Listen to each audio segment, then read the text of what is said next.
Bom dia. O Sudeste tem a área mais urbanizada do Brasil. Segundo o IBGE, é possível retratar manchas urbanas do país. E agora nós vamos falar com a nossa correspondente Yasmin, que vai explicar mais do assunto.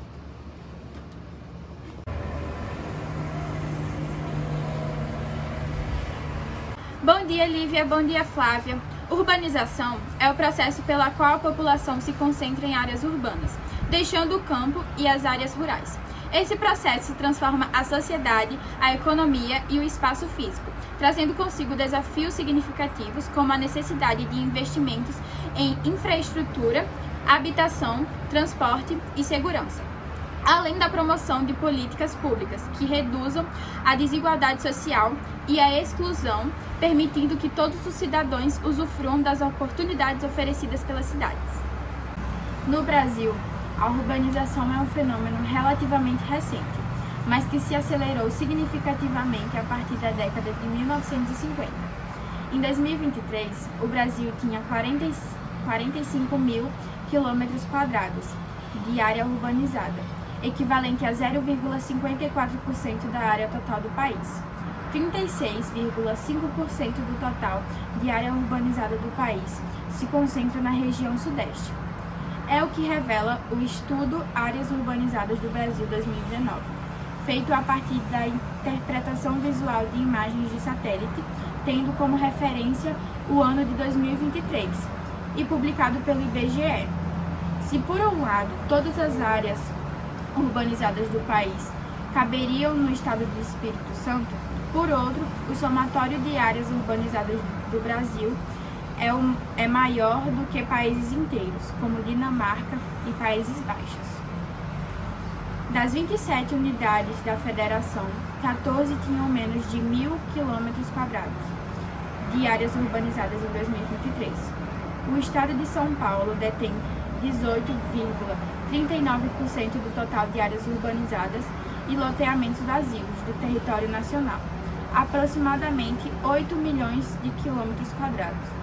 Por sua vez, o Amapá é o estado com a menor área absoluta. As manchas urbanizadas no Brasil são bastante concentradas e se agregam em torno de si mesmas, ou margeando a infraestrutura já existente, como uma estrada. A distribuição geral das áreas urbanizadas do país demonstra concentração no litoral. Nos 443 municípios costeiros, que ocupam 5% da área oficial do território nacional, há uma extensão de 19% de áreas urbanizadas. Em contraste, ao longo dos municípios da faixa de fronteira, que somam uma extensão aproximadamente 2 milhões de quilômetros quadrados, que é cerca de 2 estradas e cursos de rios, o que é refletido na forma de muitas manchas urbanas. Exemplos desse fenômeno são a concentração urbana de São José dos Campos, em São Paulo, alinhada à rodovia BR-116, e a concentração urbana de Imperatriz, alinhada à rodovia BR-010, e ao rio Tocantins. Obrigada, Yasmin, pelas informações. Milhares tentam escapar do Sudão pelo mar.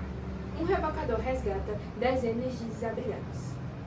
Agora vamos ficar com nossa correspondente Lopes. Bom dia, Lívia. Bom dia, Flávia. Geopolítica é o estudo das relações entre as nações, com base em fatores geográficos, políticos, econômicos e culturais.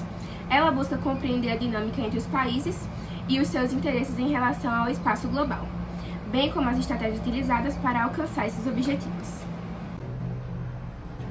Milhares de pessoas tentam escapar pelo mar no Sudão, mas apenas algumas conseguem. Um rebocador atracou em uma rua perto do cais de Porto Sudão, sob os holofotes, para resgatar dezenas de desabrigados que fugiam dos combates mortais entre forças militares rivais do Sudão. Soldados saudistas vestindo balaclavas verificaram seus passaportes e permitiram que passassem. Desde o início dos combates, milhares de pessoas fizeram uma jornada perigosa de 830 quilômetros da capital até o Porto Oriental, na esperança de embarcar em um navio e encontrar segurança. O Over Repórter acompanhou a missão de evacuação saudita no porto de Jeddah até Porto Sudão, uma rota que se tornou a única chance de sobrevivência para muitos, que partiram com apenas um passaporte e alguns itens pessoais. Adil, um empresário sudanês americano foi evacuado junto com outros 51 indivíduos a bordo do navio da Marinha Real Saudita, HMS, no domingo. Ele relatou que fugiu de Khartoum após sua concessionária ser atracada e alguns de seus veículos serem roubados e queimados, descrevendo a cidade como tendo muitos cadáveres na rua. Bashir também contou de ter sido detido por homens vestindo uniformes de Forças de Apoio Rápido do Sudão, RSF, e que acredita que eles queriam utilizá-los como escudos humanos. Azali, cônsul-geral dos Estados Unidos em Jeddah, afirmou que 100 americanos estavam entre as pessoas que chegaram na manhã desta segunda-feira no navio USNS, que possui tripulação militar e civil. Os Estados Unidos montaram um centro de recepção no porto de Jeddah para processar os cidadãos americanos antes da sua viagem em andamento. Ahmed, uma evacuada sudanesa americana, expressou tristeza por ter que deixar membros de sua família para trás, ao chegar no porto de Jeddah nesta segunda-feira. Obrigada, Lopes, pelas informações. Mudanças climáticas geram calor mortal na Índia, afetando o desenvolvimento. As ondas de calor causam queda de energia e poluição do ar. Agora nós vamos falar com nossa correspondente Beatriz um pouco mais sobre essas informações. Bom dia, Lívia. Bom dia, Flávia. As mudanças climáticas são alterações significativas no clima global que resultam mudanças no regime de temperatura, precipitação e outros fatores climáticos ao longo das décadas ou mais. Essas mudanças são causadas pelo aumento das emissões de gases de efeito estufa, como dióxido de carbono e metano, resultantes da atividade humana, como a queima de combustíveis fósseis. A mudança climática está ameaçando o desenvolvimento da Índia com ondas de calor mortais, que podem reverter o progresso do país na redução de pobreza, saúde e crescimento econômico. De acordo com um estudo na Universidade do Reino Unido, as ondas de calor já causaram a queda de energia, poluição e o derretimento acelerado de geleiras no norte da Índia, elevando a morte de mais de 24 mil pessoas desde 1920. O estudo alerta que esses impactos devem se agravar com frequência e a intensidade aceleram as ondas de calor, devido à crise climática. Um estudo da Universidade do Reino Unido indica que a Índia enfrentou um clima extremo de 242 dos 273 dias entre janeiro e outubro de 2022, indicando os meses de março a abril mais quentes já registrados.